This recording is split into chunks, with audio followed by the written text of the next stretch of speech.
We are the Gujarat Technological University. Since its inception over a decade ago, GTU has been empowering young and curating minds to realize their true potential. Over 4 lakh inspired students are enrolled with one of the premier academic universities in India. With more than 450 affiliated colleges in its fold operating across 5 zones of the state, GTU, the International Innovative University, your place to move forward.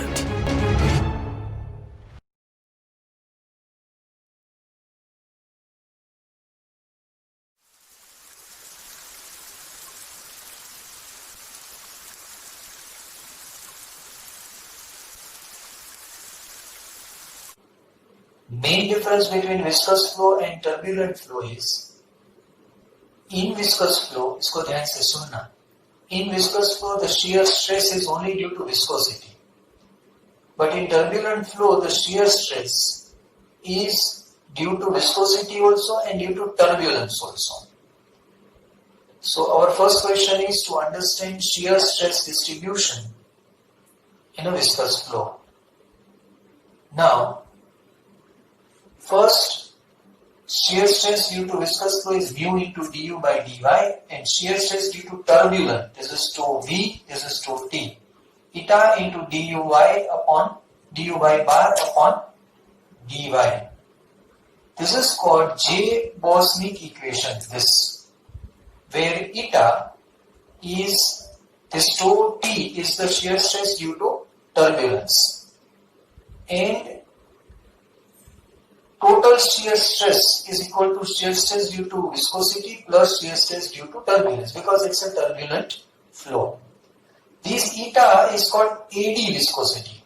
This eta is called AD viscosity, and U bar is du bar is average velocity at a distance y from the boundary of the walls. When fluid is flowing through the pipe, so we know there are the walls. So du bar is the average velocity at a distance y from the boundary of the walls. Now, the ratio of AD viscosity to density, eta upon rho, is known as kinematic AD viscosity. We have 2 types of viscosity now. One we have defined dynamic viscosity, mu by rho. This is eta by rho. This is called kinematic AD viscosity.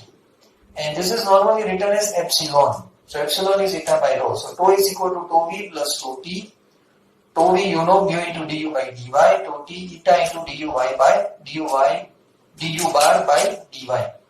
If it's a laminar flow, then eta is equal to 0. Because turbulence is 0. So there is no AD. So if it's a laminar flow, then eta is equal to 0. Otherwise, the value of this eta, if it's not laminar flow, if it's a turbulent flow, then the value of eta may be several thousand times the value of mu. Eta is several thousand times the value of mu. So normally to find out the shear stress in a turbulent flow, this equation is used, mu into du by dy plus eta into du bar by dy. But only problem is the value of this eta cannot be predicted. The value of this eta cannot be predicted. That's why this equation doesn't have much use. This equation does not have much use. Therefore, there is another derivation, that is Reynolds derivation. Reynolds expression for turbulent in shear stress. Reynolds expression it is called. This equation was developed in 1886. According to this equation, turbulent shear stress between 2 layers of a fluid at a small distance apart. Turbulent shear stress between 2 layers of a fluid which are at a small distance apart. That equation is normally written as tau is equal to rho into u dash into v dash. In a laminar flow, the velocity of different particles remain constant. But in a turbulent flow, these are u dash and v dash. U dash and v dash are fluctuating component of velocity in the direction of x and y due to turbulence. Because turbulent flow, you know that the particles mix with each other. So u dash and v dash is the velocity fluctuating component of the velocity in the direction of x and y due to turbulence. Now, u dash and v dash are varying. That's why we need to if u dash and v dash are varying, tau will also vary. So, we have to take the time average on both the sides of the equation. We have to take time average. As u dash and v dash change, tau will change. So, we have to take time average on both the sides of an equation. Now, when you take time average on both the sides of an equation, then this equation will become as tau bar is equal to rho u dash v dash bar. Tau bar is equal to rho u dash v dash bar. This tau bar is called Reynolds stress, and this is the Reynolds expression for shear stress in turbulent flow. So this tau bar is the Reynolds stress. There is third theory. First theory we know J-Bosnick equation. Reynolds. Third is Prandtl mixing length theory for turbulent shear stress. Prandtl mixing length theory. Now, turbulent shear stress can only be calculated. It's an extension of Reynolds theory. Turbulent shear stress can only be calculated if u dash and v dash are known. But it is very difficult to measure. Either you should know u dash v dash or u dash v dash bar, but it is very difficult to find out.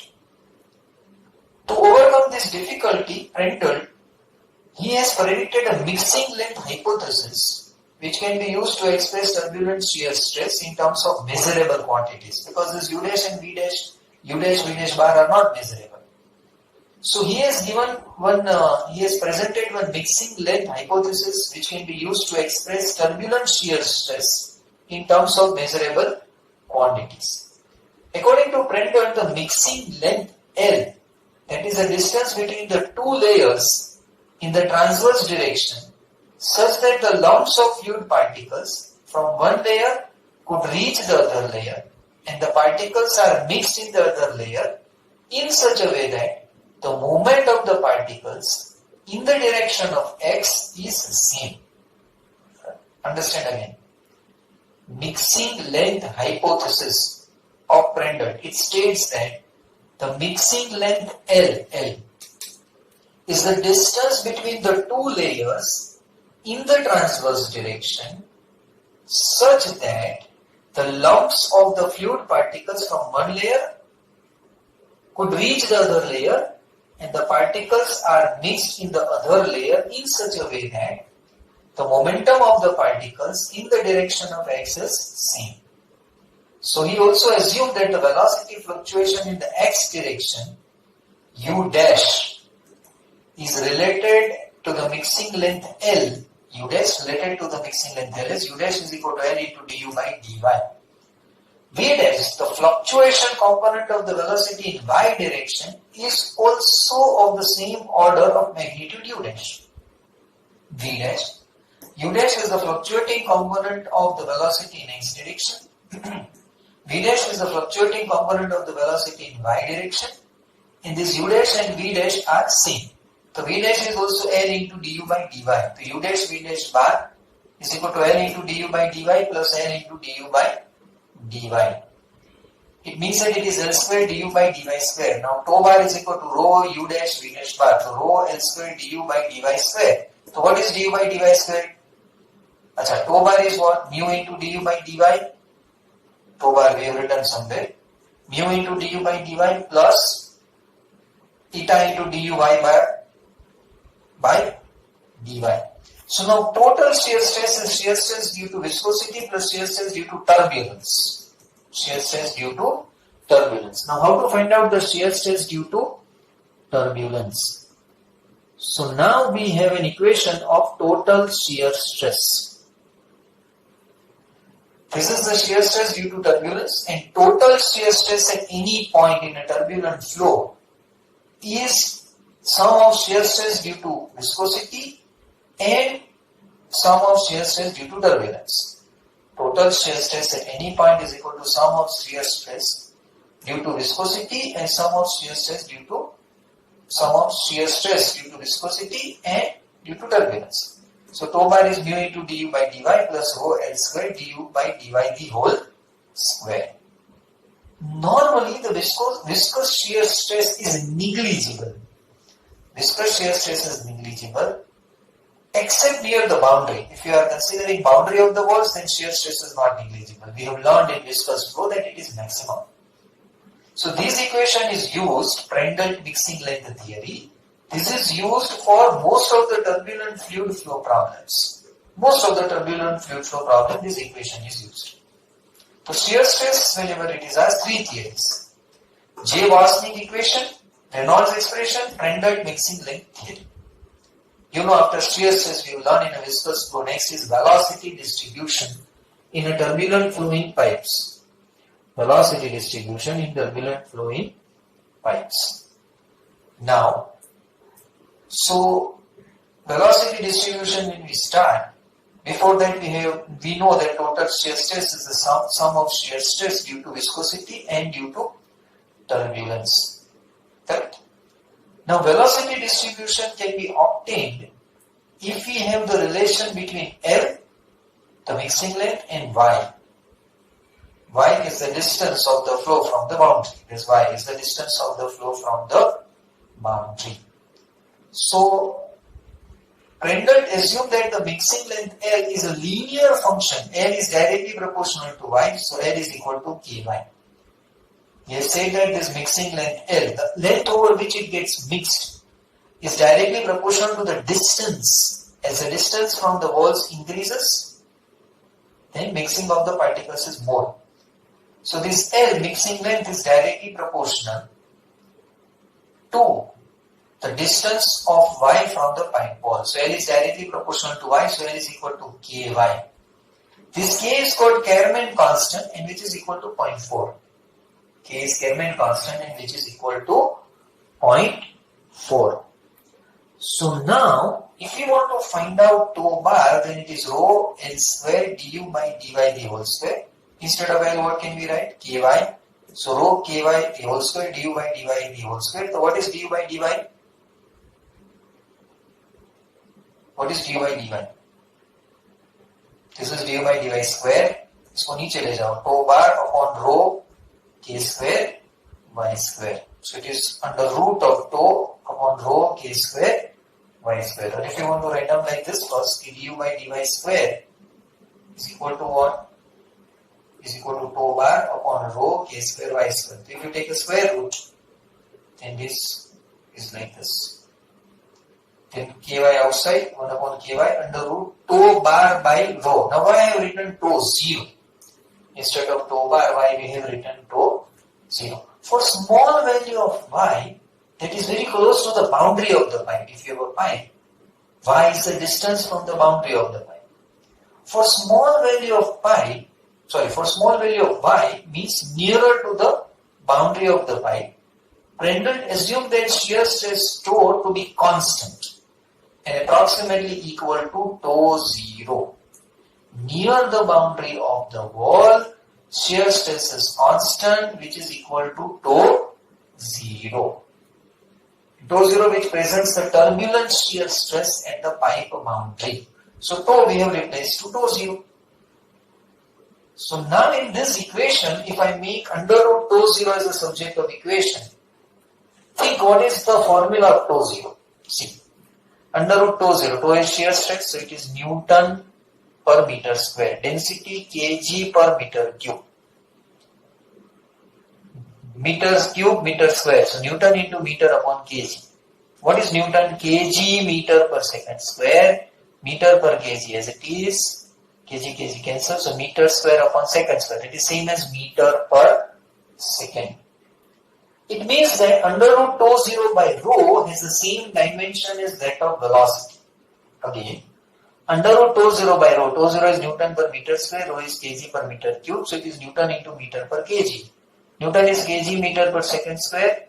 This is kg by meter, so you get meter per second. So under root tau 0 by rho has the same dimension as that of velocity, which is known as shear velocity, and it is written as u asterisk. The shear velocity is written as u asterisk. So now what is our equation? Du by dy is equal to 1 upon ky into u asterisk, 1 upon ky into u asterisk. Du by dy was 1 upon ky under root tau 0 by rho, but under root tau 0 by rho is u strict, so du by dy is u strict upon ky. So what is u if you want to find out the velocity? If I want to find out the velocity, then I have to integrate this equation, du by dy. If I want to find out the velocity, then I have to integrate this. What is integration of du by dy? U, and integration of u star upon ky. So u star upon k constant, 1 upon y ka integration, log y plus c. This equation is integrated here. There is some limitation of space. So integration of du by dy is u star upon integration of u star upon ky, u strict upon ky. Integration of du by dy is u, integration of u strict upon ky, u strict upon k constant, integration of 1 upon y is log y plus c. How to find out c? If y is equal to r, these are called boundary conditions. This shows that your velocity is directly proportional to logarithm of the distance y from the boundary.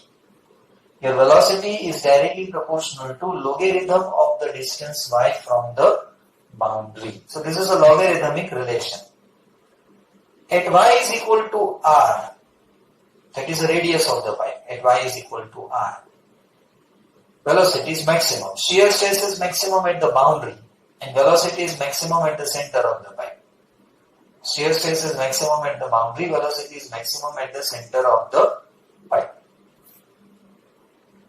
So now at y is equal to r, this u becomes u max is equal to u strict upon k plus log r plus c. Y is equal to r, u is equal to u max. So what is c? U max minus u strict upon k log r. So what is u? Place the value of c now. U is equal to u strict upon k log y plus c. What is c? U max minus u strict upon k log r. U max minus u strict upon k log r.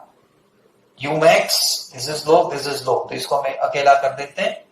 U max plus u strict upon k common, log y minus log r. U max plus u strict upon k. What is k? 0.4. K. Kernman constant. 0.4 log y minus log r. Log y by r.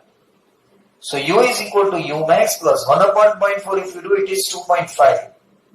1 upon 0.4. So 2.5 u strict log y by r. This equation is called Prandtl's universal velocity distribution equation. Prandtl's universal velocity distribution equation. Right? Now some simplification of this. U max, u को इस तरफ ले जाओ, this is on this side. So u max minus u is equal to minus 2.5 u strict log y by r. This minus I want to remove. Instead of log y by r, I will write log r by y. So u max minus u is equal to 2.5 u strict log r by y. Log r by y. Now, in this all has a log to the base e. U max minus u, this u max minus u is known as velocity defect. This u max minus u is known as velocity defect. One more thing which is possible is log to the base e, you can change to log to the base 10. Log to the base e, you can change to log to the base 10. Then what we need to do, we have to multiply with 2.3. So this 2.5, if you multiply with 2.3, then you will get 5.75. 2.5 you multiply with 2.3, you will get 5.75. So 5.75 u strict log to the base 10 r by y. If you are using log to the base e, then 2.5. If you are using log to the base 10, then it is 5.75. Yeah.